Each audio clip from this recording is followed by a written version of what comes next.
திமுக ஆட்சி காலத்துல எந்தெந்த துறை அதிகாரிகள் வந்து பிஸியா பரபரப்பா வேலை பார்த்து கொண்டிருக்கிறார்கள் அப்படின்னு நீங்க எதை நினைக்கிறீங்க?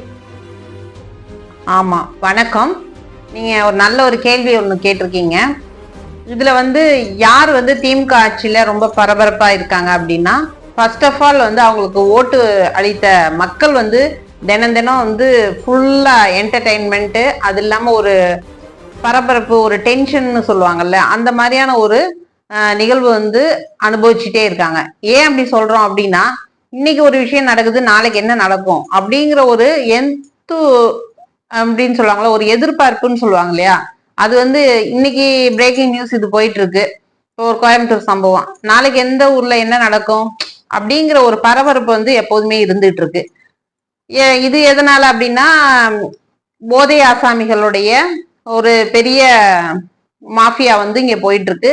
போதை ஆசாமிகளுடைய பங்களிப்புங்கிறது இந்த சமுதாயத்துல இப்போ ஒரு கடந்த ஒரு 4.5 வருஷத்துல பெரிய பரபரப்பா பேசப்பட்டுட்டு இருக்கு. ஏன்னா அதோடைய மொத்த விற்பனையாளர் நம்ம அரசாங்கம் தான். ஓகேவா? மத்த எல்லாத்தையுமே அவங்க தனியார் மயமா கொடுத்துட்டாங்க.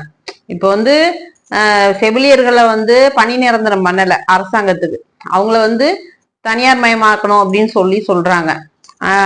இது ஆசிரியர்கள் பணி நியமனம் அரசாங்க உத்தியோகம் பண்ணல, அவங்களையும் தனியார் மயமா ஆக்குறாங்க.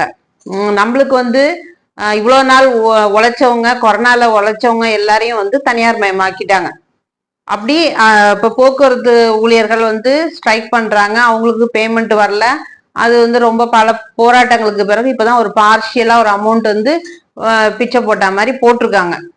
ஸோ இவங்க போராட்டம் ஆர்ப்பாட்டம் பண்றவங்களுக்கு பாதுகாப்பு இல்லைன்னா அவங்கள குண்டர் மாதிரி தூக்கிட்டு போய் கட்டுக்கோப்பா அவங்கள அடைச்சி அவங்கள வெளியில விடுறது, அந்த மாதிரியான ஒரு விஷயத்துல காவல்துறை நல்லா பரபரப்பா வேலை பார்த்துட்டு இருக்காங்க.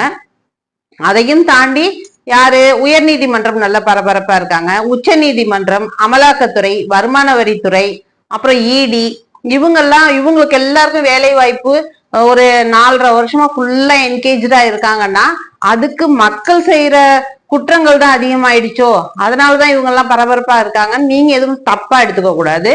நான் என்ன சொல்ல வரேன்னா, நம்மளுடைய திமுக ஆளுங்கட்சியில இருக்கக்கூடிய அமைச்சர்கள், எம்எல்ஏக்கள், அப்புறம் நம்ம டெப்டி சிஎம்மோட ஃப்ரெண்ட்ஸு சர்க்கிள், அவங்களெல்லாம் அமலாக்கத்துறை இவங்க எல்லாமே வாட்ச் பண்ணிக்கிட்டு யாரை எந்த இதுல பண்ணலாம் அப்படின்னு சொல்லிட்டு, கைது பண்ணலாமா இல்லை எஃப்ஐஆர் போடலாமா அப்படின்னு சொல்லிட்டு ஒரு டிஸ்கஷன், ஒரு வழக்கறிஞர் உச்ச நீதிமன்றத்துக்கு போய் ஸ்டாப் பண்ணுவாங்க.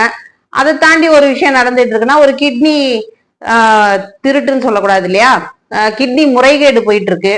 இப்ப அதுக்காக ஒரு சில துறை அதிகாரிகள் பாவம் கஷ்டப்பட்டுட்டு வேலை பார்த்துட்டு இருக்காங்க. இந்த மாதிரியான ஒரு சில விஷயங்கள் பல தொழில் நல்லபடியா சிறப்பா போயிட்டு இருக்கு. ஆனா மக்களுக்கான தொழில்ங்கிறது முடக்கப்பட்டிருக்கு.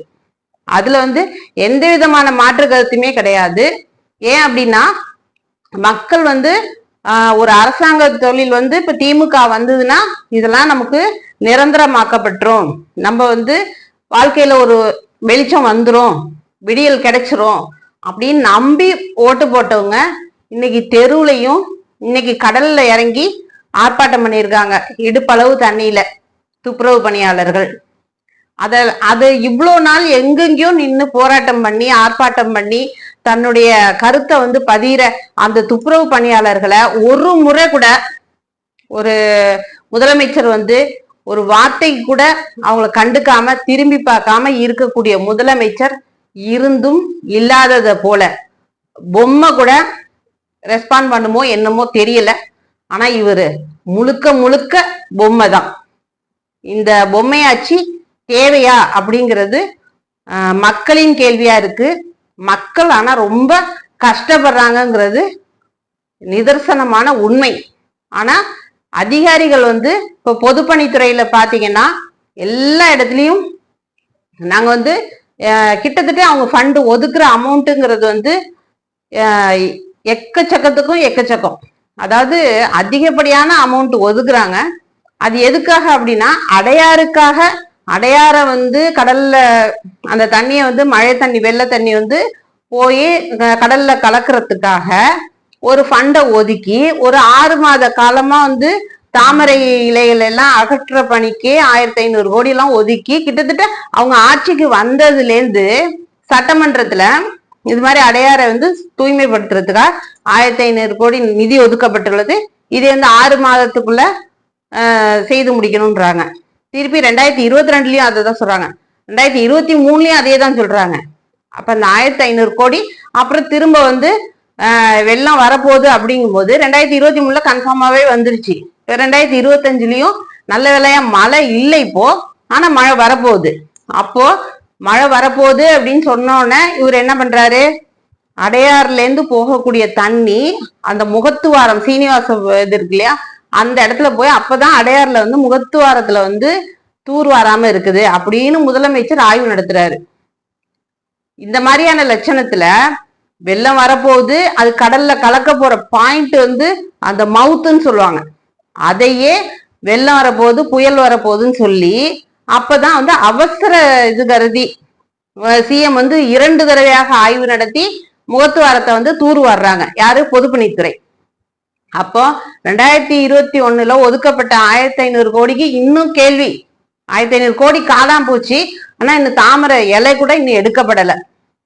இதை யார் போய் கேக்குறது? ஆக மொத்தத்துல அப்புறம் கார்பரேஷன்ல இருந்து ரோடு போடுறாங்க, ரோடு போட்டோன்னே அப்புறம் பேட்ச் அப் பண்றாங்க. அப்புறம் அவங்களுக்கு ஒரு 4500 கோடி ஒதுக்குனாங்க, ஆனா எங்கேயாவது ரோடு நல்லா இருக்குதா? அதுவும் தெரியல. சரி ஓகே, நாங்க சாக்கடை கட்டணும் இது கட்டணும் அப்படின்றீங்க.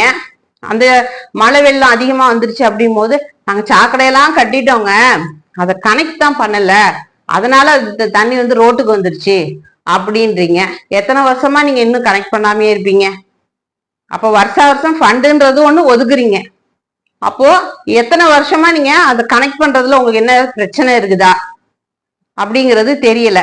ஆக மொத்தத்துல பணம்ங்கிறது, மக்களோட வரி பணம்ங்கிறது மக்களுடைய ரத்தத்தை உறிஞ்சி அவங்க வந்து அந்த உறிஞ்சி அந்த கொள்ளையடிக்கக்கூடிய ஊழல் பணத்தை என்ன பண்றதுன்னு தெரியாம ரொம்ப, அதாவது அடுத்த தேர்தலுக்கு செலவு பண்றதுக்காக எங்க பதுக்கி வைக்கிறதுன்னு கூட தெரியாம ரொம்ப கஷ்டத்துல ரொம்ப போராட்டமான சூழ்நிலையில அந்த பணத்தை எந்த மாதிரி பதுக்குறது, கணக்குல வராம எப்படி காமிக்கிறது அப்படின்னு சொல்லி அவங்களும் பல பிரச்சனைகள்ல தான் இருக்கிறாங்க.